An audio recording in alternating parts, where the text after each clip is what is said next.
Macmillan Audio presents The Housewives, the real story behind the Real Housewives, written and read for you by the author. That's me, Brian Moylan.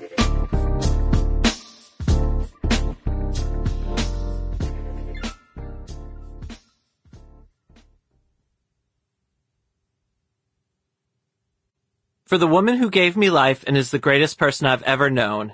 Jill Zarin, I couldn't have done it without you. You really do travel with a fabulous circle of people. Introduction. The sky tops the limit. Rewatch the very first episode of The Real Housewives of Orange County, RHOC, and you'll notice a few things. Like Vicki Gunvalson taking pictures before her daughter's prom on a camera with actual film. What will really stick with you, though, are the skytops. Manufactured in LA and designed by a husband and wife team, these were tank tops or halter-top blouses cut to accentuate the ample chests of the 85% of women who have fake boobs in the area, as a quote running over the RHOC opening credits informs us. They were always embellished with sequins, rhinestones, or even a giant medallion around the wearer's silicone-enhanced décolletage. Vicki wears several in the first episode, including a canary yellow number with ruching just below the boobs that flares out toward the waistband of her low-rise denim.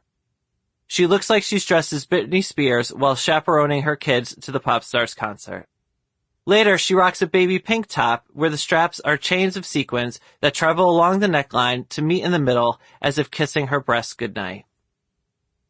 In the artwork used to promote the show's season premiere, March 21st, 2006, on Bravo, all 5 cast members are wearing skytops. Vicki wears her most spectacular version of all, a champagne-colored satin halter with a keyhole cut out near the neckline and a print of a vase with flowers exploding across her chest. Looking back on this episode as a snapshot of the George W. Bush administration, with America on the precipice of a financial crash, it's easy to look at this like a relic, like some sort of cave painting depicting the fall before a terrifying future. We should think of it more like a mosquito frozen in amber in Jurassic Park, because this strange little episode, barely watched in its premiere, contained all the DNA, women bearing it all, a look inside an affluent lifestyle, a bit of interpersonal conflict, to create a menagerie of monsters that would soon take over the world.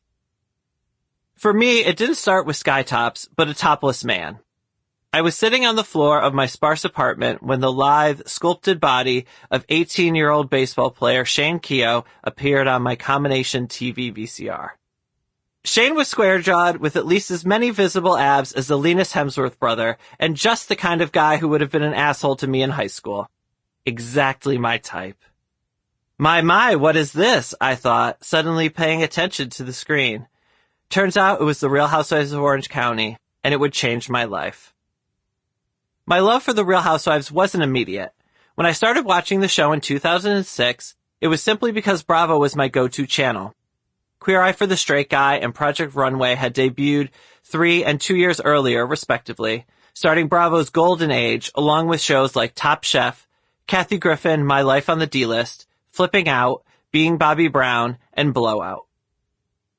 Real Housewives of Orange County wasn't appointment television, as we would call it at the time. I would catch it during weekend marathons while putzing around the apartment, folding the laundry, or just lounging on my twin mattress on the floor, chain-smoking Marlboro menthol lights. The show grew on me, little by little, until it was an all-consuming passion. It was a perfect trap for me at the time, toiling away as I was at 2 low-paying jobs in Washington, D.C.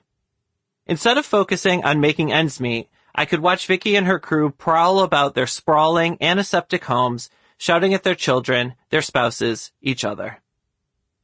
It wasn't that I wanted to live like these middle-aged women across the country, so much as I felt a certain kinship with them. There couldn't have been a more opposite lifestyle from mine, and yet they traveled in a pack, fighting and gossiping amongst themselves, like I did with my crew. As mothers of a certain age before MILF was the most popular Pornhub search term, they were also marginalized from society in a similar way that gay men were. If they were not aware of giving a camp performance of American affluence, they were still giving it to us with both. Sample complete. Ready to continue?